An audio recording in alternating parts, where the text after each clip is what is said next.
Hello everyone, welcome back again. आज के session में हम लोग डिस्कस करने वाले हैं प्रीवियस ईयर का क्वेश्चन पेपर।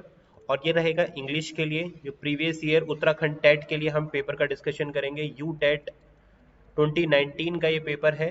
पेपर नंबर हम जो डिस्कस कर रहे हैं यहाँ पर, ये है हमारे पास पेपर नंबर फर्स्ट।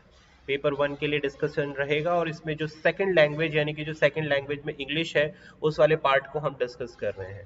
तो ये बहुत ही इंपॉर्टेंट पार्ट रहेगा। प्रीवियस ईयर की सीरीज में मैंने और भी बहुत सारे सेशंस डिस्कस किए हैं, जिसका लिंक आपको ऊपर आई सेक्शन में मिल जाएगा या वीडियो के डिस्क्रिप्शन में जाकर आप चेक कर सकते हैं। बहुत ही इंपॉर्टेंट पार्ट हमने 2017, 18, 19 के जितने भी सारे सब्जेक्ट वाइज हम प्रीवियस ईयर के क्वेश्चन पेपर को डिस्कस कर रहे हैं। तो चैनल को यार फटाफट से सब्सक्राइब कर लो यू टेट 2021 प्रिपरेशन के लिए। स्टार्ट करते हैं अपने आज का सेशन। फिर देखिए, सेशन में सबसे पहले जो है सेकंड लैंग्वेज की अगर हम बात कर रहे हैं, तो सेकंड लैंग्वेज इंग्लिश को हम डील कर रहे हैं। तो यहाँ पर एक पैसेज दे रखा है जिसमें 61 से 64 तक जो है पैसेज पर बेस्ड क्वेश्चन है। अब मैं एक पैसेज का आपको ओवरव्यू दे देता हूँ कि ये पैसेज किस चीज के बारे में बात कर रहा है। देखो, पेपर में जब भी आता है तो आपको इसको एक रीड करनी पड़ेगी, एक इंटेंसिव रीड करनी पड़ेगी, जिससे आप सारे आंसर आप कर सके। तो ये पैसेज जो मेनली बोल रहा है फ्रीडम फाइटर के ऊपर बोल रहा है, यानी कि इंडिया के जो फ्रीडम फाइटर्स थे उन्होंने किस तरीके से फ्रीडम को लिया, है ना। और उसमें कौन कौन से लीडर्स इन्वॉल्व थे, उन्होंने क्या क्या अपनी भूमिका निभाई फ्रीडम में, भारत की फ्रीडम में। तो वो ये पैसेज वहां पर जाकर वर्क कर रहा है। तो क्वेश्चन नंबर 61 से स्टार्ट करते हैं। 61 बोलता है, when the world sleeps what will India awake to. यानी कि जब देश सो रहा था तो इंडिया जागने के लिए क्या कर रहा था। तो ये किस चीज से मीनिंग रखता है भाई, ये फ्रीडम फाइटर वाले पोर्शन से लिया गया, तो वहीं से क्वेश्चन बन रहे हैं इस पैराग्राफ में। तो पहला ऑप्शन है life and freedom, new morning, democracy या नन ऑफ द अबव। तो राइट आंसर रहेगा option number A, life and freedom. Bharat क्या कर रहा था, फ्रीडम के लिए अपनी कोशिशें कर रहा था, यानी कि आजादी के लिए अपनी कोशिशें कर रहा था, राइट। तो आगे देखते हैं, क्वेश्चन नंबर हमारे पास आएगा 62। The expression thrust and destiny means. जो थ्रस्ट एंड डेस्टिनी यहाँ दिया गया है, किस में दिया गया है, ये पैसेज में दिया गया है। ये रहा यहाँ पर थ्रस्ट एंड डेस्टिनी। इसका मतलब क्या है, to make a secret deal with something that is destined for us, to compromise with something, to wait for something, usual practice and religious rites। तो देखिए राइट आंसर है यहाँ पर ऑप्शन नंबर ए। ये ट्राइस्ट एंड डेस्टिनी का मतलब क्या है, ये पंडित जवाहरलाल नेहरू जो भारत के प्रथम प्रधानमंत्री रहे हैं, उन्होंने अपने एक स्पीच में इस लाइन का यूज किया है, ट्राइस्ट एंड डेस्टिनी, जो यहाँ पर मेंशन की गई है, पैराग्राफ में मेंशन की गई है। तो इसका मतलब क्या था, to make the secret deal with something that is destined for us. ठीक है, बात क्लियर हुई। तो ये पंडित जवाहरलाल नेहरू कह रहे थे, किसके डेस्टिनी का मतलब क्या है यहाँ पर, फ्रीडम, आजादी की बात कर रहे थे वो, इंडिया की आजादी की बात कर रहे थे। ओके, तो option number one is the right answer. Next question number आता है हमारे पास 63। अब देखिए 63 बोलता है, out of the following which one has the opposite meaning. यहाँ पर बात किसकी की गई है, opposite meaning to the word surprised in the passage. भाई देखो, सरप्राइज्ड का मतलब क्या होता है, पहले तो आपको ये समझना है। देखिए, सरप्राइज्ड का मतलब होता है किसी भी चीज का दमन करना, है ना। इसको इंग्लिश हिंदी में बोलते हैं दमन करना। आसान भाषा में अगर आप समझेंगे, दमन करने को अब हमें क्या निकालना है, इसका अपोजिट मीनिंग निकालना है। तो इसका मीनिंग सबड्यू है, क्रश है, इनसाइट है, कॉन्क्वेर है। तो इसका राइट आंसर है ऑप्शन नंबर सी, इनसाइट। अब इनसाइट का मतलब क्या होता है, इनसाइट का मतलब होता है उत्तेजित करना। ठीक है, उत्तेजित करना। सरप्रेस का मतलब दमन करना, यानी किसी चीज को दबा देना। और इनसाइड का मतलब उत्तेजित करना, या कि उसको निकाल कर लेके आना, बाहर प्रदर्शित करना, इस तरीके से बोलेंगे। और क्रश का मतलब क्या होता है भाई, क्रश का मतलब होता है कुचलना। सारे वर्ड को देख लेते हैं एक बार, जिससे आपको आसानी रहे समझने में। और सबड्यू का मतलब क्या होता है, किसी भी चीज को वश में करना, यानी अंडर कंट्रोल करना, उसको हम बोलते हैं वश में करना या सबड्यू। और कॉन्क्वेयर का मतलब क्या होता है, किसी भी चीज को जीतना, है ना, तबाह कर देना। कंक्वायर मतलब तबाह कर देना किसी भी चीज को। तो ये मीनिंग था पूरा। पर यहाँ से आपको वोकैबलरी की जो है एक बहुत अच्छी समझ बनेगी। वोकैबलरी के लिए हम एक नई सीरीज शुरू करने वाले हैं उत्तराखंड टेट 2021 के लिए। तो चैनल को यार सब्सक्राइब कर लो, वीडियो को लास्ट तक देखना है। ये वीडियो बहुत ही यूजफुल रहेगी आप लोगों के लिए, जो लोग भी स्कोर करना चाहते हैं इंग्लिश वाले पार्ट में। Question number 64. According to the writer, what pledge should be taken by the people of India at this solemn moment? अब ये क्वेश्चन भी कहाँ से है, ये भी पैराग्राफ से है। तो यहाँ पर पूछा गया है कि जो भारत के लोग हैं वो क्या शपथ लेना चाहते हैं सोलेमन मोमेंट पर। तो राइट आंसर क्या है यहाँ पर, that they will work for larger cause of humanity, यानी कि वो एक बड़ी बड़ी क्राउड के लिए काम करेंगे, है ना। They will work for larger cause, और कॉज क्या, रीजन क्या रहेगा, मानवता, ह्यूमैनिटी रहेगा, जिसके लिए वो सब लोग काम करना चाहते हैं। तो ये इस पैराग्राफ से लिए गए क्वेश्चंस थे। आगे बढ़ते हैं, क्वेश्चन नंबर बोलते हैं 65 से 68 तक। ये भी पैसेज पर बेस्ड करते हैं, और पैसेज दिया गया है किस पर, हार्ट डिजीज पर, कि हार्ट डिजीज के बारे में बताया गया है यहाँ पर, और उसका वर्णन किया गया है कि यूनाइटेड स्टेट्स में कितने लोग हार्ट डिजीज से मरते हैं और क्या क्या रीजन होते हैं हार्ट अटैक्स के। फैट्स भी एक उसका एक रीजन रहता है जिसकी वजह से हार्ट अटैक होने की संभावनाएं रहती हैं। तो आगे हम देखते हैं क्वेश्चन नंबर 65। देखिए 65 बोलता है what does the passage mainly discuss. तो देखिए पैसेज किस चीज पर डिस्कस करता है, कार्डियोलॉजी पर, डाइट एंड स्ट्रेस पर, seasonal and temporal pattern of heart attack, या नन ऑफ द अबव। तो आपको पता है, मैंने अभी बता दिया कि जो पूरा पैसेज जब आप पढ़ेंगे तो आपको एक सार मिलेगा यहाँ से कि किस चीज के बारे में बात की जा रही है, हार्ट अटैक्स के बारे में बात की जा रही है, क्या कॉज है हार्ट अटैक के, क्या सिम्टम्स हैं, कितने नंबर ऑफ पीपल्स जो है सफर कर रहे हैं इस हार्ट अटैक की प्रॉब्लम से अलग अलग कंट्रीज में। तो यहाँ बात की जा रही थी seasonal and temporal pattern of heart attack. तो देखिए हमें मेन पॉइंट्स पर वर्क करना है, तो अगर आप पैसेज पढ़ेंगे तो इजीली 7 से 8 क्वेश्चन जो है, 2 पैसेज आते हैं, वो आप अपने सॉलिड करके आ सकते हैं। नेक्स्ट आता है हमारे पास the word potential could best be replace by which of the following, यानी कि जो पोटेंशियल है उसको हम किस चीज से रिप्लेस कर सकते हैं, हार्मफुल से, हेटफुल से, पॉसिबल से, या अननोन से। तो देखिए बिल्कुल सकारात्मक जो आंसर यहाँ बनता है पॉसिबल। पॉसिबल का मतलब किसी भी चीज को हम एक सकारात्मक पक्ष से देख रहे हैं। तो पोटेंशियल का मतलब क्या होता है कि भाई आपके अंदर कितनी कितनी पावर है किसी भी चीज को करने के लिए। तो पोटेंशियल का मतलब यहाँ पर मतलब नहीं है, इसको हम रिप्लेस करना चाहते हैं कि अगर हम पोटेंशियल वर्ड यूज ना करें तो यहाँ पर दूसरा वर्ड क्या यूज कर सकते हैं, पॉसिबल, के हाँ भाई ये चीज संभव है। ओके, नेक्स्ट क्वेश्चन नंबर आता है 67। According to the passage which of the following is not possible cause of many heart attacks. अब पूछा है कि कौन सा इनमें से एक कॉज नहीं है, कारण नहीं है किस चीज का, हार्ट अटैक का। Decrease blood flow to heart, increase blood pressure, lower heart rate, या इंक्रीज इन हार्मोन्स। तो कौन सा एक पॉसिबल फेलियर नहीं है, जो नहीं है वो है हमारे पास ऑप्शन नंबर सी, यानी कि लोअर हार्ट रेट से कभी भी हार्ट अटैक नहीं होता है। भाई ये सभी को पता होगा, और नहीं पता है तो बता देता हूँ। हार्ट अटैक किसकी वजह से होता है भाई, जब ब्लड जो फ्लो होता है हार्ट का, वो उसका ब्लड फ्लो कैपेसिटी, हार्ट की पंपिंग कैपेसिटी कम हो जाती है, या फिर ब्लड प्रेशर बहुत ज़्यादा बढ़ जाता है, या फिर हार्मोन्स जो है वो बहुत ज़्यादा तेज हो जाते हैं ब्लड्स में या हार्ट में। बात करें lower heart rate, lower heart rate का मतलब ये नहीं है कि आपको जो है हार्ट अटैक हो जाएगा। लोअर हार्ट रेट का मतलब है कि आपका जो हार्ट है वो धीमी गति से वर्क कर रहा है ना। क्यों हार्ट रेट लोअर भी हो जाता है, अपर भी हो जाता है, डिपेंड करता है कि आप किस तरीके की एक्टिविटी कर रहे हैं। अगर आप सो रहे हैं तो हार्ट रेट लोअर रहती है, और अगर आप कोई भी वर्क कर रहे हैं तो आपकी हार्ट रेट बढ़ जाती है। बात हो रही है ब्लड फ्लो की, अगर आपके बॉडी के अंदर ब्लड फ्लो बहुत ज्यादा तेजी के साथ जा रहा है तो उसकी वजह से क्या होगा, आपके ब्लड प्रेशर जो बढ़ जाएगा, ब्लड प्रेशर बढ़ जाएगा तो जो धमनियां और शिराएं होती हैं उन पर दबाव पड़ता है, और उस पर दबाव पड़ता है तो वो प्रेशर कहाँ क्रिएट करती है, हार्ट पे क्रिएट करती हैं, तो तभी हार्ट अटैक होने की कॉजेज बढ़ते हैं। Next question number 68। Pick out the word from the passage which mean very likely to be influenced और अफेक्टेड। मतलब very likely to be influenced और अफेक्टेड, इसका मतलब आपको मीन्स बताना है, क्या हो सकता है, ट्रिगर्ड हो सकता है, स्टिमुलेटिंग हो सकता है, सस्पेक्टेबल हो सकता है, या फिर टेम्पोरल हो सकता है। तो राइट आंसर है यहाँ पर ऑप्शन नंबर सी। ये पैसेज के अकॉर्डिंग इसका राइट आंसर रहेगा सस्पेक्टेबल। ओके, नेक्स्ट हम डिस्कस करते हैं क्वेश्चन नंबर 69, और 69 बोलता है आपको फिलिंग द ब्लैंक्स यूज करना है। यहाँ पर ये आता है वोकैबुलरी वाला पोर्शन। अब यहाँ से हमें क्वेश्चन बिल्कुल भी मिस नहीं करने। He is an authority dash literature, किस चीज की अथॉरिटी है वो, ऑन, ऑफ यूज करेंगे, इन यूज करेंगे, टू यूज करेंगे। तो राइट आंसर रहेगा ऑप्शन नंबर ए। 69 के लिए ऑन का इस्तेमाल करेंगे हम, ये प्रपोजिशन की तरह कार्य करेगा। प्रपोजिशन है he is an authority on, किस पर है भाई, लिटरेचर पर। ओके, में नहीं होगा, इनका मतलब लिटरेचर में बिल्कुल नहीं, ऑफ बिल्कुल नहीं, टू नहीं, ऑन मतलब लिटरेचर पर कमांड है उसकी। The house is infested dash rat, किस चीज से इन्फेस्टेड है, ऑफ, इन, विद, बाय। तो राइट आंसर रहेगा option number C, with. Okay, और विद कहां पर यूज किया जाता है आपको पता है, with is a preposition which is used कहां पर, टू और मोर पीपल्स और a thing are together in a place, यानी कि दो या दो से अधिक ज्यादा जो है पीपल्स यानी कि पर्सन एक जगह पर एक प्लेस पर काम कर रहे हैं तो वहां पर विद का इस्तेमाल किया जाता है, तो यहाँ जाएगा विद रैट्स। नेक्स्ट बात करते हैं 71 की। He boasted dash his accomplishment, of आएगा, इन आएगा, एट आएगा या फिर ऑन आएगा।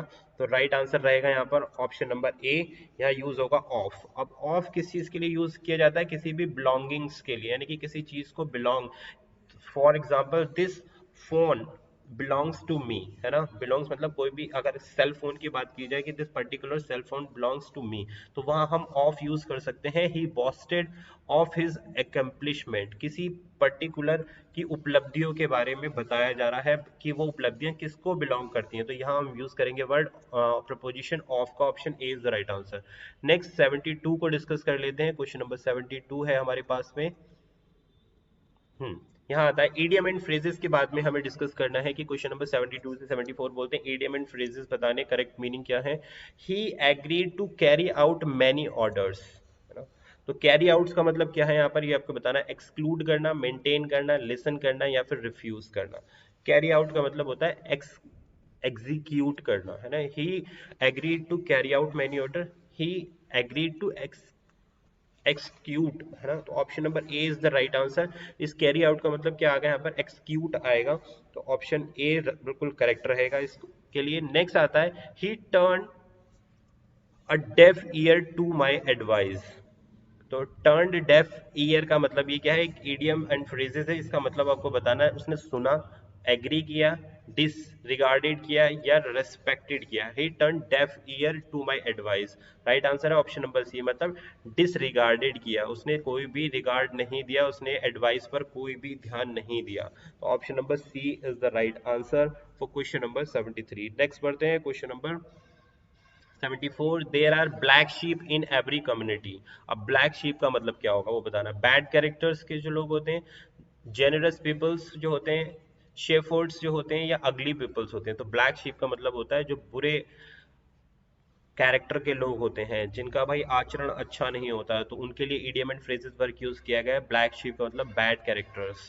नेक्स्ट क्वेश्चन नंबर 75 इज, अब हमें देखना है कि जो कंजंक्शन, सुटेबल कंजंक्शन का इस्तेमाल करना है फिल इन द ब्लैंक्स में।